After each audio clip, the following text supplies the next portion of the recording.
जहां एक तरफ मालदीव छोटा सा मुस्लिम देश होकर भी भारत से भिड़ रहा है, वहीं दूसरी तरफ भारत की इकोनॉमी इतनी तेजी के साथ आगे बढ़ रही है कि वह चीन को भी टक्कर देने के लिए तैयार है। क्योंकि अगर देखा जाए तो अयोध्या में राम मंदिर निर्माण होने के कारण भारत की इकोनॉमी काफी तेजी के साथ बूस्ट करना शुरू कर चुकी है और इस समय राम मंदिर की प्राण प्रतिष्ठा सफलतापूर्वक हो गई है और अब इसे आम जनता के लिए भी खोल दिया गया है। यहाँ तक कि अयोध्या में राम मंदिर का निर्माण होने के कारण अयोध्या का एक्सपोर्ट मार्केट काफी तेजी के साथ आगे बढ़ा है।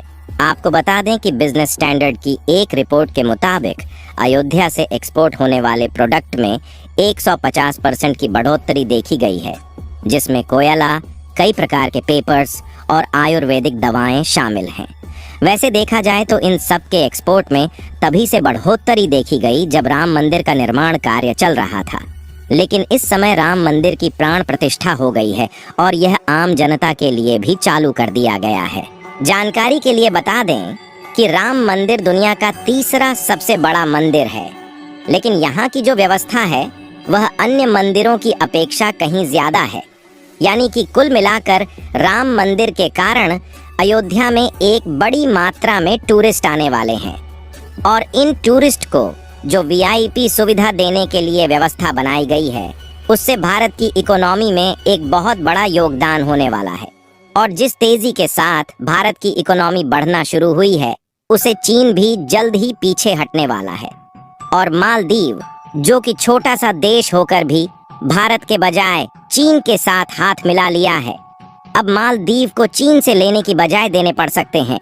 पूरी डेवलपमेंट क्या है इस वीडियो में समझते हैं, लेकिन आगे बढ़ने से पहले भारत की इकोनॉमी जिस तरह से चीन को टक्कर देने वाली है, उसके लिए इस वीडियो को एक लाइक जरूर करें।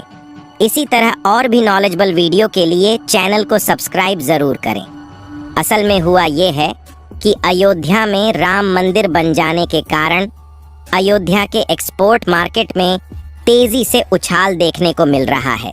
बिजनेस स्टैंडर्ड की एक रिपोर्ट के मुताबिक पिछली साल अपेक्षा 2023 में 150% की बढ़ोतरी देखने को मिली है, लेकिन इस साल यानी कि 2024 में यह और भी ज्यादा बढ़ने वाली है। और इसी बीच मालदीव को इस बात की चिंता सता रही है कि चीन उसकी मदद करेगा भी या नहीं, क्योंकि अब मालदीव ने चीन के साथ हाथ मिलाकर उसकी गलती का एहसास हो रहा है।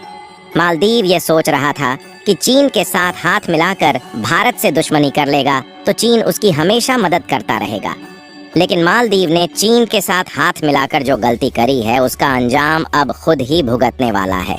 यहाँ तक कि अभी हाल ही में कुछ दिनों पहले मालदीव को एक्सपोर्ट होने वाला आलू रोक दिया गया है और चीन मालदीव की मदद करने के लिए बिल्कुल भी तैयार नहीं है। और कुछ ऐसे प्रोजेक्ट हैं जिनको भारत मालदीव में सेटअप करने की तैयारी बना रहा था, लेकिन उसको भी दूसरे देशों में शिफ्ट कर दिया गया है। और अभी तो भारत ने मालदीव के खिलाफ पहला कदम बढ़ाया है। अगर भारत पूरी तरह से मालदीव को एक्सपोर्ट होने वाले फूड प्रोडक्ट रोक देता है तो मालदीव के खाने के लाले पड़ सकते हैं।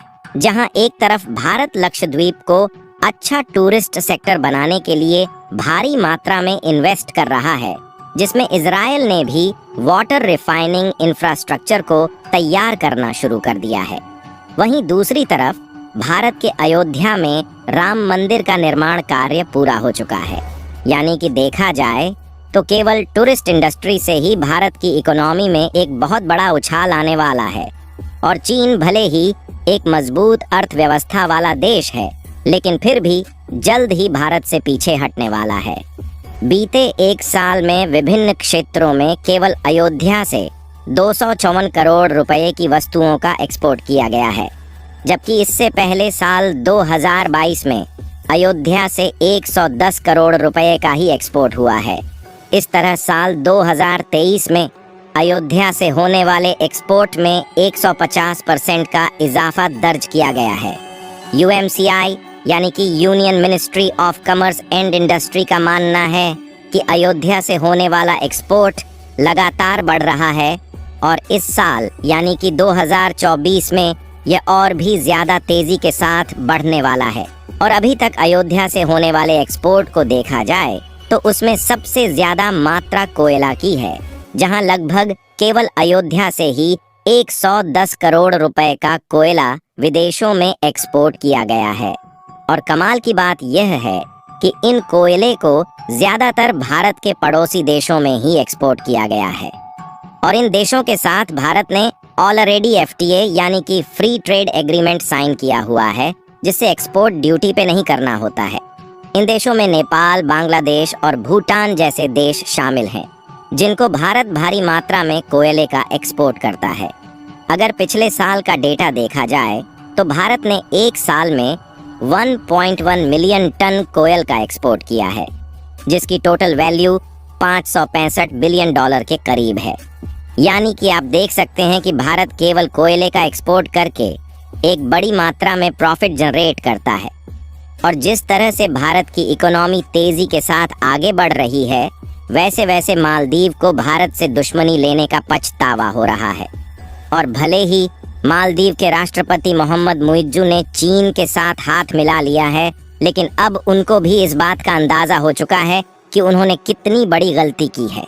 इसके अलावा जब से भारत के खिलाफ मालदीव और चीन मिलकर खिचड़ी पकाना शुरू किए हैं, तो भारत ने डायरेक्टली नहीं लेकिन इनडायरेक्टली चीन और मालदीव पर एक्शन लेने की प्रक्रिया को शुरू कर दिया है। क्योंकि कुछ दिनों पहले जहां भारत ने मालदीव में सेटअप होने वाले कुछ प्रोजेक्ट को शिफ्ट किया और मालदीव को होने वाले अंडे और आलू के एक्सपोर्ट पर रोक लगाया, वहीं दूसरी तरफ भारत ने चीन से इंपोर्ट होने वाले पेपर बोर्ड पर इंपोर्ट ड्यूटी को पहले से ज्यादा बढ़ा दिया। क्योंकि भारत में कागज प्रोडक्ट की ज्यादा रिक्वायरमेंट होने के कारण हम चीन से भारी मात्रा में पेपर बोर्ड इंपोर्ट करते हैं। चीन के अलावा जापान और साउथ कोरिया ऐसे देश हैं जो भारत में पेपर बोर्ड एक्सपोर्ट करते हैं, लेकिन मेजरली चीन से सबसे ज्यादा पेपर बोर्ड भारत में ही इंपोर्ट किया जाता है। और इसीलिए भारत ने पेपर बोर्ड के इंपोर्ट पर इंपोर्ट ड्यूटी को पहले से ज्यादा बढ़ा दिया। IPMA यानी कि इंडियन पेपर मैन्युफैक्चरर्स एसोसिएशन का कहना है कि पेपर बोर्ड पर जो पहले इंपोर्ट ड्यूटी 10% थी, अब उसे बढ़ाकर 25% किया जा रहा है। यानी कि देखा जाए तो अब चीन को भारत में पेपर बोर्ड एक्सपोर्ट करने के लिए 25% इंपोर्ट ड्यूटी पे करना होगा। अभी तो भारत ने चीन के खिलाफ शुरुआत की है, आगे चलकर कुछ अन्य प्रोडक्ट पर भी इंपोर्ट ड्यूटी बढ़ाई जा सकती है, जिसको सबसे ज्यादा चीन भारत में एक्सपोर्ट करता है। अगर राम मंदिर के द्वारा भारत की इकोनॉमी में होने वाले फायदे को देखा जाए तो राम मंदिर और अयोध्या सिटी में हर साल 5 करोड़ टूरिस्ट के आने की उम्मीद है। फिलहाल भारत के द्वारा राम मंदिर को बनाने में इन्वेस्टमेंट देखा जाए तो वह लगभग 1800 करोड़ रुपए के करीब है। यदि यहाँ पर 5 करोड़ टूरिस्ट हर साल आते हैं तो इस मंदिर को बनाने की लागत 1 साल से भी कम समय में ही रिकवर हो जाएगी। यही नहीं, इसके अलावा इस मंदिर को बनाने में L&T और हैवेल्स जैसी बड़ी बड़ी कंपनियों ने काम किया है, जिसके कारण इसकी डिजाइनिंग काफी एडवांस और यूनिक है, जो कि टूरिस्ट को अट्रैक्ट करने के लिए काफी है। जानकारों का मानना है कि जिस तरह से इस मंदिर की कंस्ट्रक्शन की गई है, यह राम मंदिर लगभग 1000 साल तक यूं ही बनी रहेगी। और इन्हीं सब के कारण इस साल 2024 में भारत की अर्थव्यवस्था काफी तेजी के साथ बढ़ने वाली है। इसीलिए मालदीव को भी चीन से हाथ मिलाने और भारत से दुश्मनी करने का एहसास होने लगा है।